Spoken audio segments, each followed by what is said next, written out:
Hello everyone, welcome back to Am I the I did this a few weeks ago and you guys loved it and I loved it, so we're gonna do it again because I love judging people and I love the drama. We're gonna do it again. I'm wearing some orange because it's October. Happy Halloween. Reading some to my mom last night and she loved them. She thought they were so funny, so maybe I can get Judy in one of these. We'll see, that might be pushing it a lot. First one here is, am I the for refusing to pay for my sister's therapy after she ruined my wedding? That's kind of crazy, because I wonder if it's giving, like, the sister needed therapy after your wedding so bad. So here's the deal. My 29 female, me, okay, that's her. My wedding was supposed to be the best day of my life, right? You know the drill. Months of planning, stress, money, all that stuff. And my sister, 25 female, my maid of honor, and she's always had a flair of drama. But I figured she could keep it together for one day. Spoiler alert, she didn't. She's me, I fear. I don't know. We'll see. Fast forward to the big day. Everyone's going smoothly until the reception. My sister gets wasted, like falling over, crying, causing a scene wasted, starts ranting about how I always get everything. And how my wedding is just another example of me being the golden child in front of all my guests, including my in-laws. Well, now your in-laws know the truth, I guess. I don't know. I'm just kidding. It gets worse. She actually grabs the mic during the speeches and starts going off about her struggles. Okay, need a little bit of context and maybe it's a little bit further. Was it her speech or was it someone else's speech? If it was someone else's speech, that's crazy. If it was her own speech, that'd be kind of funny. Sorry, it's like funny because it's not my wedding. She actually grabs the mic during the speeches and starts going off about her struggles and how it's not fair that I'm happily married while she's single at my wedding. Mentioning you're single is a little bit crazy. Don't tell people that. Just say that like it's a little complicated. The whole vibe turned awkward and my husband's family was just shocked. People started leaving early. Wait, there's no way they started leaving right during the speeches. That's so rude. I would not leave a wedding just because of how someone else's relative was acting unless it was like fully bizarre. If it's this girl who's clearly having a crisis and you're leaving, that's a little sad because it's not her fault that her sister is having a midlife crisis or a quarter-life crisis at this point. And I spent the rest of my night trying to put out fires instead of enjoying what was supposed to be our special day. Putting out what fires? Like, who's getting mad at you, though? The people leaving, the people mad at you are the here. Now, weeks later, my parents say my sister's struggling with her mental health. No kidding. Me. And they want me to pay for her therapy. Their reasoning is that since I'm the successful one, that's crazy. I should help out. And it would show that I'm a good sister. But, like, she ruined my wedding. I don't think I should have to foot the bill for her meltdown. I'm still angry about the whole thing. And honestly, I feel like she owes me an apology first. I agree. I feel like she apologized to you and was like, I'm so sorry I acted that way. I'm gonna go seek help. I'm gonna get this figured out. I think then you could be like, all right, I appreciate that you apologize. I appreciate that you're gonna branch out, get some help after what the hell you just did. It doesn't seem like she's sorry, so that's like where it's. But my parents think I'm cold-hearted and it's my responsibility to support her. They're pressuring me hard, but I don't think it's fair to ask me to pay for something she clearly needs to take accountability for. So, am I the I think you're not the but I really do feel bad that you had to put out all these fires that you're claiming you had to do. I don't know. I wish there was a little bit more details because, like, who is getting mad at you for your sister? Like, it would be different if she was, like, insulting people, if she's, like, hate this person, blah, blah, blah. But, like, if she's just having a crisis, it's not on you, period. And it also just seems like, why don't they deal with it? Where did you go wrong that you helped her become successful and not this girl? So, help out your youngest daughter. Like, it's kind of crazy that they're like, okay, you're successful enough to help out your sister. Like, no, you're the parent. You're the parent here. What do you mean? It's like if my parents were like, Sean, you need to pay for your sister's therapy. They would do that. Just kidding.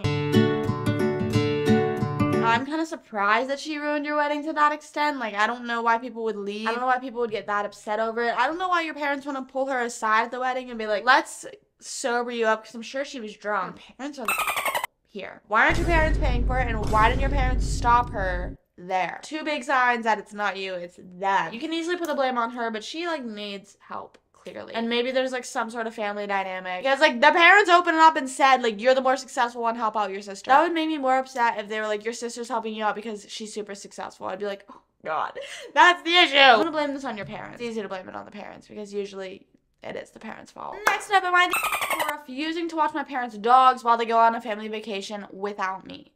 My family's going on a cruise in a couple months, and I'm not going. My sister organized this cruise with her boyfriend's family and invited my parents to join. Then, after they all made their cruise plans and decided what time, destination, price was best for them, invited me and some of our other extended family, thinking the more the merrier. Okay, that's valid. I spent a lot of time thinking this through and deciding if I could go or not, and ultimately I decided I'm not able to comfortably afford this trip. The cruise is on school vacation week. It's a full week long. It leaves for Miami, so flights are insane. And it's just not in my budget right now. Not to mention, I am the only single person in the entire group, which meant I would have to pay for both spots in my room, so it's twice as expensive for me. I don't know about that, because I thought you could get single rooms, because I remember my parents were like, okay, well, if you and Sean are gonna go, it'll be cheaper. Like, obviously, yeah, it's cheaper, but they were like, you could get a single room. Maybe you can't. I don't know. It would kind of be scary to get a single room, though, because I feel like in cruises, whenever you get a single room, they're probably putting you in the middle of the ship and you don't have a window, and not having a window on a cruise would seem very jail-like to me. And a cruise would not ever be my first choice on how to spend my money. A full week of sea does not appeal to me at all. The only reason I would have considered it is because it breaks my heart to miss out on a family trip. That's valid. I feel the same way. I get really bad FOMO. Really bad, so I don't blame you, but something we haven't done since 2006. Oh, that's sad. This trip has unfortunately turned into a full family vacation that was not planned with me in mind. I can't make it work. When I told my parents I couldn't go, then they offered to pay for my room, which at that point felt like an afterthought and like a pity, so I declined. Especially where they weren't paying for my little sister's room. I don't know about that. Take that pity pay. I don't care. Take that pity pay. I think that like this is where it's gonna turn around on you, because you should have taken that. I also don't know how old your little sister is, but it's like you were open about like your struggles. Your sister should have been open about her struggles if she had an issue too. I've been really sad and frustrated about the entire situation, but I've accepted that the trip wasn't planned for me and I can join in on the next one, hopefully. Well, it was originally planned for the parents and then everyone else got involved. So like it's not just you specifically they were leaving you out. It's, yeah, that sucks. Like I hate whenever the kids aren't included and I'm like always the kid that's not included. It doesn't seem personal towards you. Fast forward to today where my parents asked me to drive 3.5 hours home to stay with their dogs for the week while they go on this trip. This stinks. I know I was invited and I'm choosing not to go, but the idea of sitting at home with their dogs while they all enjoy vacation feels so bad. Am I for not going on this trip? And am I telling them that I can't come home to watch their dogs while they go on a family vacation that I can't afford to go on? Yeah, I don't know. I wouldn't say like you're an but it's just like they offered for you to go and you pay. You said no. They offered for you to go and they pay and you said no. As someone who is always the dog watcher, it does sting a little bit. So I understand where you're like, well, damn. Like there have been times when my family went on vacation, not my family. My parents have gone on vacation without me or on a trip without me. They didn't even consider inviting me and just like assumed I was watching the dog. That's sort of a pain in the butt, but like, I don't know. I was about to trauma dump my own dog, my own dog watching vacation issue here. I think an afterthought. It just originally was like parents, in-law parents. Okay, everyone got along. And then I was like, actually, let's make it a whole extended family trip. So you could have went, unfortunately. And I think you should have watched the dogs because maybe they pay you. I don't know. Yeah, unfortunately. This is one where like I feel bad saying you're unfortunately. You're not the for declining because I totally understand financial situations, but it's like they offer to pay for it. So for you to like, so it's like clearly more than a financial issue. That's what it is. Like that's what it seems like. Since they offered to pay for it and you said no, it seems more than a financial issue that you don't want to go. So it's like, okay, how about you watch the dogs instead? And I don't know, like with my family, whenever I sort of get stuck watching the dogs, they are sort of my dogs too. So I feel like some sort of responsibility to step up and help watch them. You should have went. But also, who would have watched the dogs? That's my question, is who would have watched the dogs if you didn't go? Sometimes my parents like make plans and assume I'm not going. And I'm like, well, damn, maybe I wanted to go. I hope you watched, oh wait, no, you said you didn't watch the dogs. So, hope the dogs ate and went outside and I hope that they were taken care of because clearly you didn't do that. It's a little bit mean, but like, and like now you started family drama and you missed out on a family vacation and all this for what? Next one, for ruining, we'll see how this goes, my friend's vacation. I am a 38-year-old female, just got back from vacation with two of my longtime friends, Kate, who's 40, and Mary, who's 38. I've known them both since university, and we've always been close. The three of us have been planning this Bali trip for a few months, along with our husbands and their kids. They both have children under 5, while my husband, Jake, who is 45, and I are children-free. Uh-oh, this sounds like this is what's gonna start out. We agreed to split the cost of our 4-bedroom villa 3 ways, and everything seemed fine at first. Jake and I arrived in Bali earlier than the rest of the group because we had different flights. Once we got to the villa, I'm looking for a man in the villa. Once we got to the villa, we waited to choose our rooms with our friends and didn't mind that they chose the ones with the en-suites. I don't know what that means. We had a great time during the trip. Jake and I did some couple activities, massages, hiking, and dinners. But we also spent time with Kate and Mary and their families whenever it worked for everyone. To be nice, I even surprised them with massages to give them a break. What a slay! I can't wait for shit to hit the fan. The only thing that made me uncomfortable was that whenever I ordered a drink, a cocktail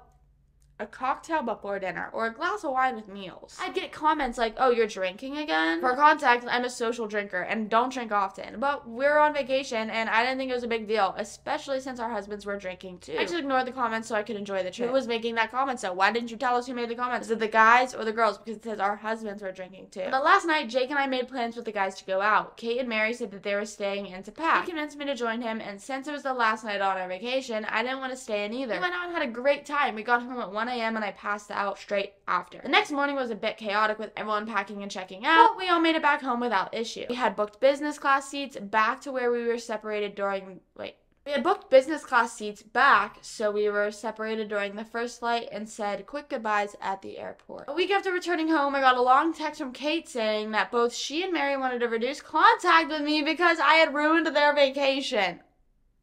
They mentioned several things like me drinking every night, that I wasn't acting like a girl's girl, that I booked different flights, didn't hang out with them enough, and that I was selfish for not helping with their kids. She even said that I was focused on partying and not acting my age. This message really hurt me. I cried after reading it and honestly didn't know what to think. I thought I was just enjoying my vacation. Clearly they had a different view. I haven't responded yet, and my husband has been asking what's bothering me, but I don't know what to say. For how I acted during the trip? I don't think so. I mean, I think if I were personally to go on a trip with like my friends that had kids, I feel like I would be doing a lot more kid-friendly activities though. Like I feel like I would be hanging out with them more. I don't know, again, like you weren't giving word for word details, but you said it seemed like most of the couples split up. And maybe you were the couple that ended up splitting up like from them, and then they had kids. I don't know how old their kids are, if they're friends, but their kids might have been having fun with each other and you were just out doing your thing. It doesn't seem like you were partying. I mean, if you were, whatever, but wait, how old are these people? 38? Yeah, I don't think you're not acting your age. You're just having a fun little drink, and when you're on vacation, you can have fun. There's an edit. Thank you, Reddit, for all your kind words of support. Reading through the responses and seeing how many of you are upset on my behalf has made me reflect on how I initially planned to handle things. I was going to apologize, thinking it might be the easiest way to keep all the peace, but now I realize that that might be not the right approach. Sorry. You know what I mean. I have also shown my husband Jake this post in the text message. He told me to thank you for looking out for me. He's actually pretty angry on my behalf about the text message. I showed him some of the comments that gave me insight on how my friends may have been feeling. This has given us both a lot to think about. He asked me what I wanted to do next and if I wanted to respond to my friends for me. Oh, while I appreciated the offer, I told him I'm still thinking it over. He reassured me that he's here for me no matter what, and if I decide I want him to step in, he'd be ready. Aw. For now, I'm going to sleep on it and take some time before I respond, or I don't respond to the text message. If I do, I'll post an update. Again, thank you all for helping me see things a bit more clearly. I feel less alone in this now. I want to know the update. Is there any update? I don't know. I don't know if it was like expecting you to watch the kids, but I think it was more so just like expecting you to hang around with them, with their kids, which I don't know. I feel like if you're all going on a vacation together, yeah, you want to hang around and do the same things, but like you just all want to agree on what you're doing. Like I just think like to wait till the vacation's over to say you ruined it instead of being like, hey, like, how about we do this instead? Or like, how about this? How about that? But it doesn't sound like you're getting blackout drunk. And what do you mean being a girl's girl? You're all married. Like, you're all married. So, like, when I think girl's girl, I think, like, someone that's, like, picking guys. But it's like, yeah, if they wanted to stay in and pack, that's their decision. Her and her husband went out and didn't stay in and pack, so they had their own packing to figure out to do. Kids are not. Packing is annoying. Well, actually, I don't know. I don't have a kid, so I can't really say. I'm sure it is. You all could have went out and had a fun last night, but she was like, I don't want to pack my last night here. I want to go out and do stuff with everyone else. Get mad at your husbands, too. Like, that's the other thing. Get mad at your husbands, because she also said that the husbands were drinking. So it's like, what did you wanted her to sit back and be like some classy, like, ooh. If she doesn't have kids, she can do whatever she wants.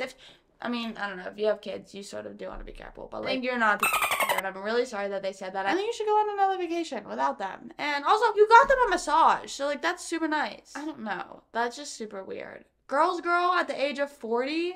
It's crazy. Okay, I'm low-key excited for this one because I just came back from traveling and it said my are apparently not following plane etiquette. Let's see, because I feel like there's a lot of plane etiquette, so there's a lot that could be screwed up here. Okay, so I recently came home from a month-long work trip Whoa. I live in Georgia, but I've been in Oklahoma for the last month away from my friends and family. On the day of my plane ride home, I got to the airport and I decided I had no use for my carry-on bag that I had dealt with on the trip to Oklahoma, so I decided to check it along with my previously checked bag. That way, all I had, oh my god, long run-on sentence. Damn, I don't know much about them, but this is one. That way, all I had to deal with was my computer or backpack and not have to drag a carry-on around with me, since I also had a layover for about 2 hours. And I thought that if I have no carry-on, then I hopefully can get off the plane quicker. Okay, I already see where this is going. That's so crazy of you to check a bag just for quickness. Because isn't it more expensive? I mean, you probably got the money to do that, but like, damn, No, I think checking a bag is more annoying, I think, because the bags are right there with me. I carry them around. They're on and off with me. I think if you check a bag, you're standing there waiting at the carousel. I think it helps you get off the... No, it doesn't help you get off the plane faster. It ultimately doesn't. I think you're waiting around in the airport longer for your bag to release from that carousel. So,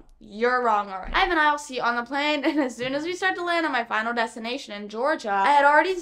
ready to go. I already have my armrest flipped up so I can get up quicker. When the seatbelt light goes off, I get out of my seat quickly and go up the aisle as fast as I can. I can imagine this man running. I would cringe so bad if I saw someone running like this, because I know that's what he's doing. Since I was in the second to last row of the plane, I walked past a lot of people. Each row on this plane was 6 seats, the aisle going down the middle. I got over halfway towards the front before I ran into the line of the other people waiting to exit. As I moved up the aisle, I rushed past a guy who was starting to get up, and I said, "Excuse me," and did not touch him or bump him at all, but he got angry with me. He told me I was being rude AF by doing what I did and not following etiquette. Exactly, yeah, why are you sprinting up the aisle of a plane? There was about 12 rows from where he was to where I ended up stopping to wait. So in my mind, I skipped on waiting on 36 people. Oh, good for you. Oh, we're all so happy for you. I waited patiently as the few people I got stopped behind all waited and let row after row of people out as I watched as they all fiddled with their bags after getting them out of the overhead compartment. And yeah, it annoyed me to wait, but I never said a word. I was happy I skipped waiting over half of the plane. You clearly were super annoyed, and it's annoying because, sorry, people ain't gonna pay the extra freaking $50 to check their bag in so they can sprint off the plane. Everyone wants off the plane. Everyone wants off. It's not like people are like fiddling. The word fiddling drives me crazy in this. Fiddling with their bags to keep you on there longer. Everyone wants off that plane. I have fiddled with my bag and like just wanted to just drag it off that plane and just like empty it out and just like scoot everything out. Like, trust me, it's embarrassing to fiddle with your bag too. Like, mostly because it's like we all agree we want off this and someone's fiddling with it, so it's like, dude, stop rushing behind me. I want to get off too, trust me. I got to the baggage claim and got to see my wife and son, who I'd been away from for a month, and why I wanted off the plane because I missed them all that 5 minutes. How'd that 5 extra minutes feel? After you sprinted up the plane. Oh my god. The guy from the plane ran into me at the baggage claim and called me for rushing to the front of the plane. He then said I was an when I said I just didn't see a point on waiting if I had no carry-on and that I wanted to see my family. He told me that I was still a jerk and because he saw me also not let some people who were still in their row out into the aisle like everyone else was, and instead just walked past them. So am I the Yes, you are. You are the There's also an No one got slammed or bulldozed. It wasn't like a Black Friday sale. I just bypassed waiting on a bunch of people I didn't want to wait on. The guy who called me out wasn't even in the aisle. I also was on a work trip, so I did not control my bucking of my seat, so I got what I got. You are an You did get what you get. You got a lot of karma because I hope everyone is pissed off at you because... Yeah, and clearly this saved you no time because you're arguing with the guy at the end. You saw your family and you're arguing with this guy. No, you are the And I think people that... Even it's awkward, like, whenever you're in the same row and it's like, who goes first? That, for me, is awkward. So the fact that you're all the way in the back sprinting past people... I hate when people behind me start moving before me. It's like, dude, wait your turn. I think there should literally be, like, a call. There should be, like, all right, row 1, row 2, row 3, row 4, because people act like maniacs whenever the flight lands. And then they clap. People that clap deserved hands like this. I'm not gonna shame hand clappers too much. I'm gonna shame the people that are sprinting up the aisle. Are you, like, calculating the numbers is crazy and is really giving and I'm not sorry about that. People are grumpy on flights. Everyone wants off of there. Everyone wants to go home. You're not alone. Like, you're not the only one. You're truly not the only one. You could have grabbed your stuff and sprinted in the same amount of time. Like, you still could have done that. You really wanted to. So no, you just gave yourself a guilty conscience and proof that you are truly...